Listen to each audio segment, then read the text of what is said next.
Assalamualaikum warahmatullahi wabarakatuh. Alhamdulillah, saya Azmi bin Haji Aziz selaku Timbalan yang di-Pertua PAS kawasan Kota Melaka hadir bersama pada hari ini antara pimpinan di peringkat PAS Negeri Melaka, iaitu Datuk Ustaz Haji Kamarudin Siddiq selaku yang di-Pertua PAS kawasan Jasin, merangkap mantan Suruhanjaya PAS Melaka dan juga merangkap mantan penasihat agama kepada Yang Amat Berhormat Ketua Menteri Melaka pada suatu ketika dulu.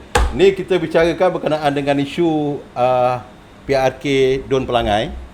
Jadi ada beberapa konteks yang perlu kita bicarakan pada petang ni, nak ditanyakan kepada Datuk Ustaz Kamarudin. Lebih-lebih lagi dalam suasana PRK sekarang ni.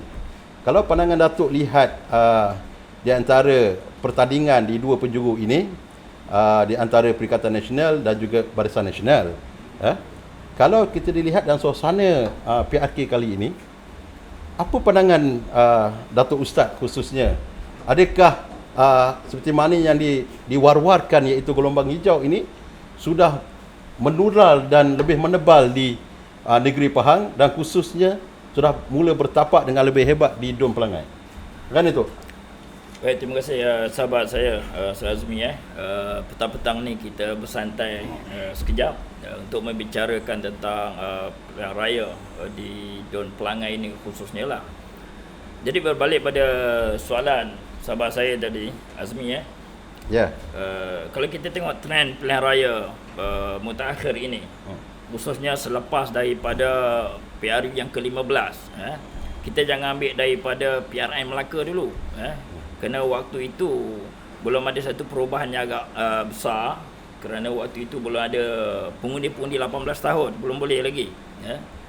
Jadi kalau kita tengok trend yang orang kata gelombang hijau ataupun gelombang perubahan ini, kita dapat saksikan secara jelas waktu pilihan raya umum ke-15. Okey. Yang menyaksikan Perikatan Nasional memperolehi parlimen yang begitu banyak, dan boleh menggagalkan usaha Pakar Harapan waktu itu yang target untuk merentah Malaysia secara bersendirian. Akhirnya mereka tak berjaya dan mereka terpaksa diheret untuk bergabung di bawah Kerajaan Perpaduan. Kemudian kita saksi dan kita buktikan lagi satu gelombang baru juga. Gelombang ini berterusan sehingga berlaku pilihan raya 6 negeri baru-baru ini. Kita dapat menyaksikan di Kelantan, di Terengganu kita menang semua, di Kedah, dan juga di Selangor kita nambah kursi yang begitu banyak, dan juga di Pahang pilihan raya kita dapat menyaksikan bagaimana peningkatan kursi sehingga 17 kursi, fight dengan UMNO, Barisan Nasional. Dan tidak ketinggalan negeri-negeri yang kita kata tidak begitu popular untuk menangi kursi, seperti di Negeri Sembilan dan sebagainya. Jadi kalau kita tengok trend inilah, tanyalah siapa-siapalah penganalisis politik, angin perubahan ini tidak satu benda yang mustahil. Okey. Dan benda ini boleh berlaku di Don Pelangai yang sedang kita berada pada hari ini. Okey, ini bermaksud Datuk di Don Pelangai ini, kalau gambaran yang diberi oleh Datuk ni, kalau kita lihat, ini bermakna untuk PRK Don Pelangai ini, maknanya UMNO tak boleh ambil mudah. Yes. Dalam situasi sekarang. Ya, saya dapat saksikan apabila statement-statement yang dikeluarkan oleh pimpinan UMNO, khususnya dalam negeri Pahang ini, seperti Menteri Besar buat kenyataan bodoh lah bagi saya lah. Pengundi luar daripada Pelangai ni, pengundi luar, kalau tak mengundi, Barisan Nasional jangan balik. Saya kata ini statement bodoh. Ini berlawanan apa yang dikehendaki oleh SPR supaya rakyat balik mengundi. Okey. Jadi saya tengok ini salah satu tahap mereka begitu risau tentang perkembangan di Don Pelangai ini. Jadi boleh saya katakan bahawa Don Pelangai bukan satu don yang begitu selesa lah untuk Barisan Nasional. Okey, kalau begitu maksudnya situasi agak genting, di mana kalau kita lihat ni Datuk, yang kita tahu bahawa Don Pelangai ini telah dimenangi oleh Barisan Nasional sepanjang 8 penggal. Ya. 8 penggal ni bukan satu situasi yang pendek. Tapi untuk kita ulas perkara ini lagi berkenaan 8 penggal yang dipegang oleh Barisan Nasional, kita akan kembali sebentar lagi, insya-Allah. Itulah tu. Tengok. 2 lelaki. 3 lelaki, 5 perempuan. Nama saya Kasim bin Samad. Saya lahir pada 4 hari bulan 3 tahun 1961. Nama isteri saya ni Nur Atikah binti Abu Bakar. Dia lahir tahun 4 bulan 1 1968. Isteri saya ni dia anak peneroka Felda Bukit Mendi. Bersebelahan ya Don Pelangai ini. Kami mempunyai 8 cahaya mata. Pendidikan asas saya ialah di SK Felda Cemomoy. Kemudian bila saya masuk sekolah menengah, saya melanjutkan pelajaran ke SMK Bukit Mendi yang jaraknya 17 km daripada tempat saya. Tapi sekolah menengah Bukit Mendi ni, ketika saya tingkatan 1, sekolah ini dalam pembinaan. Jadi saya belajar di sekolah menengah Bukit Mendi yang bangunannya diguna sama dengan SK Felda Sungai Kemahal yang jaraknya 12 km daripada Felda Cemomoy. Saya ke SK Sungai Kemahal ini selama 2 tahun. Saya bergerak berbasikal. Pergi tengah hari, lebih kurang pukul 9, pukul 10. Sampai rumah pukul 8 malam. Sebab sekolah menengah ni dibuat pada sesi petang. Di 12 km pergi, 12 km balik. Kemudian apabila saya dah habis tingkatan 2, saya berpindah ke sekolah menengah Bukit Mendi yang sebenar. Bangunannya dah siap. Jaraknya daripada SK Sungai Kemahal tadi ke Bukit Mendi tambah 5 km lagi. So that mean the total kilometer 17 km. Ketika itulah saya tersangat rasa penat terlalu jauh. Tapi saya cuba juga selama 1 hingga 2 minggu je lah. Itu semua anak-anak Cemomoy ketika itu mengeluh macam mana nak pergi 17 km. So peneroka, ibu bapa kami pakat-pakat kata kita naik lori buah. Anak-anak dia hantar macam hantar buah sawit lah ke kilang. Itu istilahnya. Tingkatan 3 tu saya pagi lah. Kami merupakan generasi pertama sekolah menengah Bukit Mendi. Dari Cemomoy bergerak ke Bukit Mendi dengan menaiki lori buah. Tahu je lah, jalan merah. Kemudian dah habis tingkatan 3, SRP dulu di SMK Bukit Mendi. Saya bersekolah pula di SMK Temerloh, duduk asrama. Kemudian ambil SPM 1978. Selepas itu saya melanjutkan pelajaran ke Kolej Islam Kelang. Saya ambil STP 1980. Selepas itu saya melanjutkan pelajaran lagi ke Universiti Pertanian. Dulu namanya Universiti Pertanian. Saya keluar dengan diploma sains dengan pendidikan. Saya mula mengajar first posting di Sekolah Menengah Bukit Mendi. Dan saya juga murid pertama di sekolah itu. First posting 1985. Tahun 1989 saya mohon pindah ke Sekolah Menengah Cemomoy yang dah siap. Saya mengajar situ lebih kurang 6 tahun. Saya mohon melanjutkan pelajaran. Kemudian saya keluar mengajar di sekolah Cemomoy juga. Pada tahun 1999, saya mohon berpindah ke wilayah Persekutuan Labuan. Saya tengok iklan ada pengambilan pensyarah Kolej Matrikulasi. Saya isi. Akhirnya dapat. Pada tahun 2006, saya dipindahkan ke SMK Bongawan di Sabah. Pada tahun 2017, saya mohon pindah balik ke tanah air. 2017 tu saya ditempatkan di Sekolah Menengah Seribera. Kemudian pada tahun 2019, saya dipindahkan pula ke Sekolah Menengah Tembangau yang jaraknya 45 km daripada SMK Seribera. Rumah saya dekat sangat dengan Sekolah Menengah Seribera. Dan perkhidmatan saya berakhir di SMK Tembangau pada tahun 2021. Itulah sejarah pendidikan saya sebagai seorang guru. Bermula di Felda, bertugas di Felda, first posting, dan berakhir di Felda. Hidup Felda.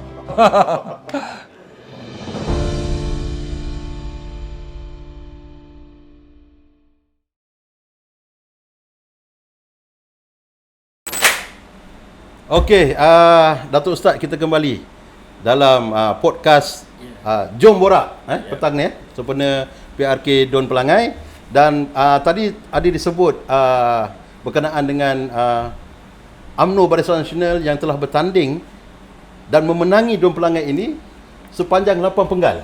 Yep. Dan di peringkat 8 penggal ini, cuma bezanya pada kali ini di peringkat Perikatan Nasional, kita bertanding bersama dengan Barisan Nasional dan ada sekali bersama dengan satu calon bebas daripada UMNO Barisan Nasional itu sendiri.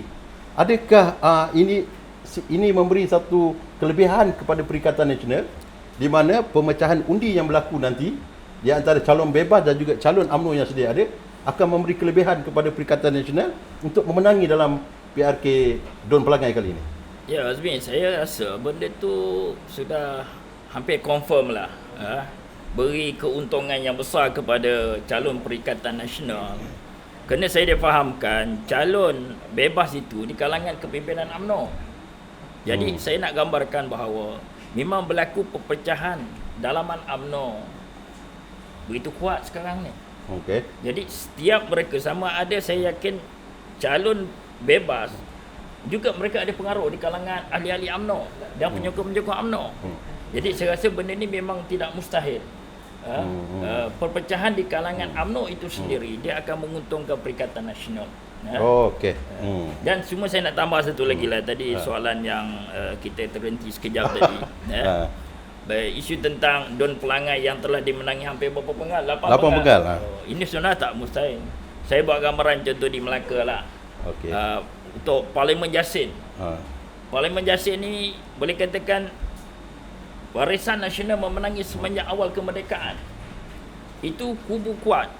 Pada sebelum pilihan raya yang ke-14 dulu, semua Parlimen Barisan Nasional kalah di Melaka. Kecuali Parlimen Jasin. Nak gambarkan begitu kuat dan kubu mereka. Tetapi pada pilihan raya umum yang ke-15 baru-baru ini, kita menyaksikan bahawa jatuh ke tangan Perikatan Nasional. Di Jasin. Di Jasin. Okey, kita nak cerita ni Datuk. Jasin satu bagi kita itu ada satu referendum rakyat yang telah berubah. Yep. Bagaimana pula di Don Pelangai yang kita maklum, dia ada beberapa felda. Felda ni khususnya yang kita sedia maklum, Barisan Nasional sedia maklum bahawa dia anggap felda ini adalah satu fixed deposit setiap kali berlaku pilihan raya. Jadi macam mana ke arah pengundi-pengundi felda ni? Adakah mereka akan terus kekal bersama dengan Barisan Nasional ataupun akan ada satu lonjakan besar daripada pengundi, khususnya pengundi muda, saluran-saluran baru akan bersama untuk mengundi dalam Perikatan Nasional untuk PRK kali ini? Ya, itu mungkin andaian yang masih dimainkan oleh Barisan Nasional, khususnya UMNO. Tapi saya difahamkan masa pilihan raya di Pahang sebelum ini, beberapa UDM di kawasan Fedah di negeri Pahang berlaku perubahan yang besar. Jadi apatah lagi kalau mereka melihat banyak keistimewaan anak Felda dan kepentingan masyarakat Felda ni hari ini tidak dilayan dengan baik oleh kerajaan perpaduan. Contoh di zaman Tan Sri Muhyiddin telah menghapuskan separuh hutang. Ya betul. Orang Felda. Tapi zaman kerajaan perpaduan, saya difahamkan dimansuhkan semula. Dimansuhkan. Maknanya anak Felda atau orang Felda kena bayar. Kena bayar balik lah. Bayar balik. Okey. Ini sudah saya menggambarkan cukuplah. Orang Felda ni jangan duk percaya dengan kerajaan perpaduan. Betul. Okey. Yang kita dilihat benda tu memang adalah satu fakta yang jelas. Di mana perbezaan di antara kerajaan Perikatan Nasional pada waktu itu dan kerajaan Madani ketika ini. Tapi sekarang ini kalau dilihat Datuk, di peringkat Barisan Nasional juga sudah mula memainkan satu isu iaitu bebaskan Najib. Pulangkan Najib. Kami pulangkan Najib. Adakah itu satu strategi untuk menarik pengundi Felda di mana kita tahu Datuk Seri Najib ini pada sewaktu beliau menjadi Perdana Menteri, beliau ni antara wira di kalangan warga Felda. Dan adakah benda ini dimainkan sepenuhnya untuk pilihan raya kecil?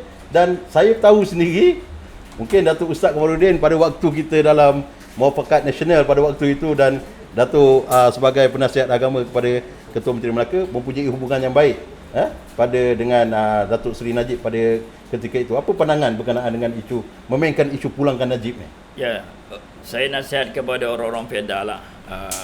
sentimen yang dimainkan oleh pemimpin UMNO tentang isu Datuk Seri Najib dituntut dibebaskan, itu semata-mata retorik mereka sajalah.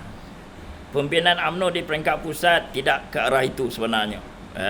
Kerana mereka tahu sekarang bila nak menghadapi orang-orang Felda, sentimen ini perlu dimainkan.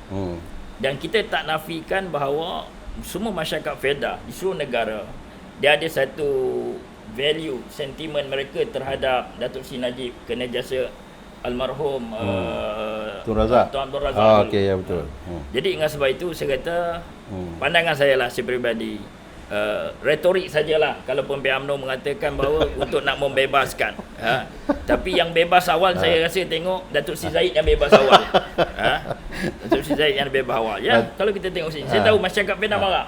Okey. Dan hari ini saya turun ke Fedah, mereka merasakan memang Barisan Nasional dan Perpaduan, Kerajaan Perpaduan Madani, mereka tak buat apa-apa untuk masyarakat Fedah. Okey.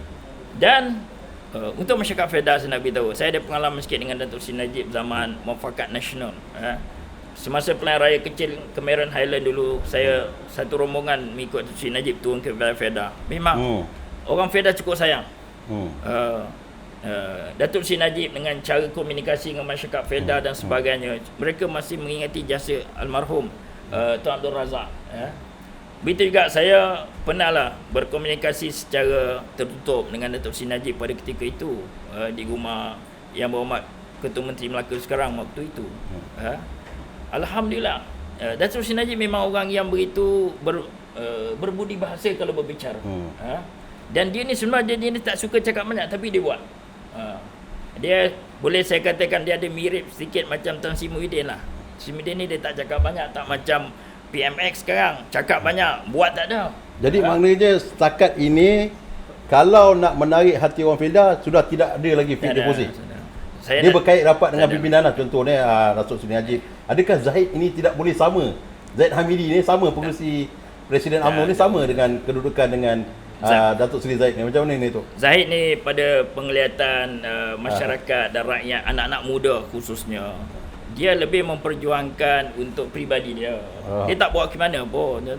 Itu sebab dalam isu ni dia melepaskan diri dia dulu. Jadi masyarakat Fedah secara keseluruhannya, sebelum terlambat, jangan letak satu harapan yang besar perubahan dengan sekiranya Barisan Nasional menang di Dun Pelangai ini. Satu perubahan besar dan juga kebajikan Felda ini akan dipelihara. Okey, jelas. Okey, jelas. Kalau begitu maknanya di situasi sekarang ni memang tidak boleh dipegang langsung lah. Kenyataan yang dibuat oleh pimpinan Barisan Nasional di mana terus berterusan mengatakan bahawa Felda ni memang terus dalam pegangan mereka, dan kali ini mungkin akan berlaku satu perubahan besar dalam PRK Dun Pelangai ini. Dan kita sebelum pergi ke satu soalan yang saya rasa agak panas sikit lah, mungkin Datuk akan jawab selepas ini, kita akan kembali dan terus bersama Jom Borak. No, perjuangan ni memerlukan kita sikit sebanyak renggang keluarga kita. Kita terpaksa akur lah dalam keadaan begini. Namun keluarga kita utamakan juga.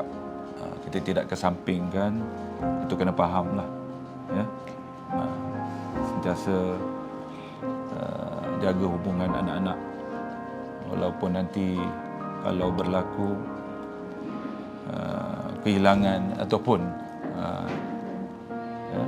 benda ni perlu diteruskan. Kalau abang tak ada kan, sebenarnya pesan ke anak-anak,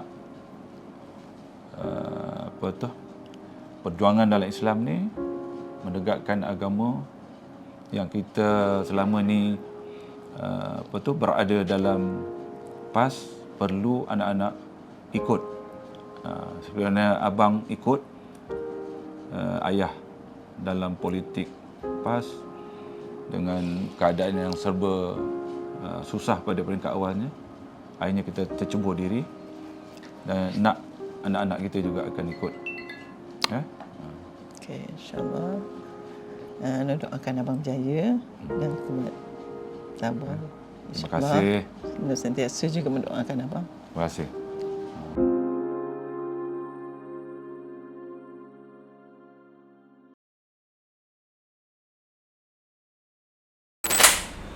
Okey, kita kembali dalam podcast Jom Borak PRK Dom Pelangai ya.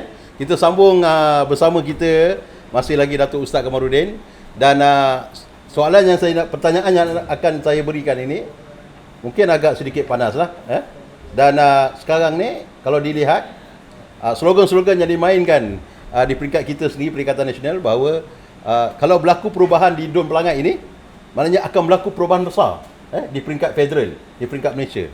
Dan benda ini bukan saja diwar-warkan di peringkat orang-orang biasa, malahan ianya terus diberitahu oleh pimpinan-pimpinan Perikatan Nasional, khususnya daripada Tan Sri Muhyiddin sebagai selaku pengurusi Perikatan Nasional, termasuk Setiausaha Agong Datuk Taki ada menyatakan perkara yang sama berkenaan dengan satu perubahan besar di mana nadinya adalah di Dun Pelangai ini. Jika berlaku Perikatan Nasional menang, akan berlaku satu perubahan besar bukan saja di Pahang, malahan seluruh Malaysia. Apa pandangan ni tu berkenaan dengan isu ni? Baik Azmi, saya melihat sepanjang perjalanan pilihan raya Dun Pelangai inilah yang begitu beria-ia kedua-dua belah pihak, sama ada pihak Barisan Nasional dan juga Perpaduan serta di peringkat Perikatan Nasional. Dan kadang-kadang saya melihat kenyataan-kenyataan yang agak agresif. Seperti saya kata, Menteri Besar Pahang cakap benda yang di luar kotak lah. Maksudnya dia cakap yang hari tu kemudian kalau anak tak undi tak payah balik janji-janji daripada Perikatan Nasional tentang akan berlaku perubahan kerajaan. Saya nak menunjukkan bahawa untuk pengundi-pengundi di Dom Pelangai sebenarnya kemenangan dan keputusan Dun Pelangai ini adalah satu referendum. Bukan kepada negeri Pahang sahaja. Bahkan dia akan menular ke di peringkat persekutuan. Jadi dengan sebab itulah saya jangkakan mereka semua pihak akan bermati-matian. Bagaimana berlaku perubahan sama ada di peringkat state ataupun di peringkat persekutuan, itu urusan kepimpinan lah saya nak sebut. Saya tak boleh nak menjanjikan seperti mana kepimpinan kanan pihak parti. Tapi benda ni boleh berlaku dengan pelbagai cara. Dalam demokrasi ini dia ada pelbagai cara untuk menukar kerajaan dan sebagainya. Jadi kalau kita dulu kita kata perubahan di peringkat di masyarakat bandar mudah berubah. Tapi kalau di tempat seperti Dun Pelangai yang jauh daripada bandar dan sebagainya, boleh berlaku perubahan. Saya rasa inilah yang akan menjadi perhatian adun-adun yang sedia ada, ahli parlimen yang sedia ada. Mereka akan beralih sokongan mereka kepada Perikatan Nasional sebelum mereka terlambat. Betul. Kita buka pintu sekarang. Sekarang ni kalau dia lihat Datuk khususnya saya sentuh sikit berkenaan dengan pengundi. Pengundi sekarang yang kita lihat ada lebih kurang dalam 16,000 lebih pengundi di Dom Pelangai ini. Majoritinya adalah majoriti Melayu. Yang kita nak bicarakan, nak tanyakan ni, ada ramai juga di kalangan mungkin dalam hampir 2,000 pengundi Cina. Khususnya kita faham pengundi Cina ni kebanyakannya mengundi kepada Pakatan Harapan lah. Memang susah lah kalau kita lihat daripada keputusan PRN yang lepas pun, majoriti kaum Cina ni banyak yang masih lagi mengundi Pakatan Harapan. Jadi adakah pada waktu ini akan datang Sabtu ni hari mengundi, adakah agak-agak kaum Cina ni boleh mengundi Barisan Nasional ataupun mereka akan buat silent vote, maksudnya tak nak mengundi langsung, tak nak keluar, berlaku boikot? Bagaimana? Adakah kemungkinan akan berlaku begitu? Saya ramalkan akan berlaku sedikit protes di kalangan pengundi bukan Melayu ini. Kerana mereka melihat sebelum ini pilihan raya kecil contoh di Johor, apabila Pakatan Harapan bertanding, sepatutnya Barisan Nasional, pengundi Barisan Nasional akan menyokong mereka di bawah tema Kerajaan Perpaduan. Tetapi apa yang berlaku di sebaliknya? Contohnya di Dun Sempang Jeram, kita dapat curi pengundi-pengundi UMNO Barisan Nasional hampir 4,000. Ya, betul. Bermaksudnya di sinilah orang-orang non-Muslim ataupun orang non-bumi dia melihat bahawa inilah kalau mereka nak tunjukkan protes, bahawa ketika Pakatan Harapan bertanding, penyokong UMNO tak mengundi mereka. Maka sekarang bila giliran UMNO bertanding, kemungkinan mereka pula tak akan mengundi. Jadi memang berlaku secara jelas. Yes. Maknanya antara pengundi-pengundi Pakatan Harapan diletakkan calon Barisan Nasional, mereka tidak sukar untuk bersama, dan begitu juga Barisan Nasional terhadap calon daripada Pakatan Harapan. Yes. Okey. Jadi kalau berlaku benda begitu dan kita sahkan kalau besar berlaku gelombang itu, mungkin Perikatan Nasional ada peluang untuk memenangi. Agak cerah. Dan bagaimana pula dengan calon? Calon sekarang ni yang kita fikir Cikgu Kasim Cikgu Kasim Samad, anak jati di Cemomoy sendiri seorang guru silat, seorang yang amat dikenali oleh masyarakat, dan yang kita maklum yang bertanding bersama dia ni pun anak murid dia juga, yang kita maklum. Apa pandangan macam tu calon yang diketengahkan oleh Perikatan Nasional? Baik Azmi, saya dah lihat background Cikgu Kasim ini, dan kebetulan dia ni ada kena-mengena dengan orang Melaka tau. Dia sekolah dia sekolah pun di Melaka, pernah sekolah di Melaka di Jasin, dan ayah dia sebelah di Serkam katanya. Okey. Dan dengan background di sudut pendidikan dia, kerjaya dia, kemasyarakatan dia dalam politik, saya boleh umumkanlah. Kalau orang di Dun Pelangai tak ambil Cikgu Kasim bin Samad ni, pilihan raya akan datang, saya orang Melaka nak ambil dia bawa balik Melaka. Kalau tak mau kat sini lah. Sebab pasal dia pun duduk Jasin. Saya nak gambarkan rugi. Latar belakang orang yang selayaknya kita beri. Itu yang saya boleh komen lah tentang beliau ni lah. Memang terbaik lah saya tengok. Setakat ni okey lah. Okey, penerimaan dia dengan masyarakat setempat, lebih-lebih lagi di Cemomoy ini, dengan jumlah pengundi Melayu yang besar. Jadi kita nak maklumkan untuk hari Sabtu ni di podcast Jom Borak, ataupun orang Pahang panggil Moh Borak, lebih kurang gitulah. Pastikan di kalangan pengundi kita, pastikan keseluruhannya untuk mula undi. Dan Datuk Ustaz Kamarudin pun dah bersedia maklum berkenaan berapa perkara yang kita ketengahkan, berapa pentingnya untuk pengundian kita pada kali ini.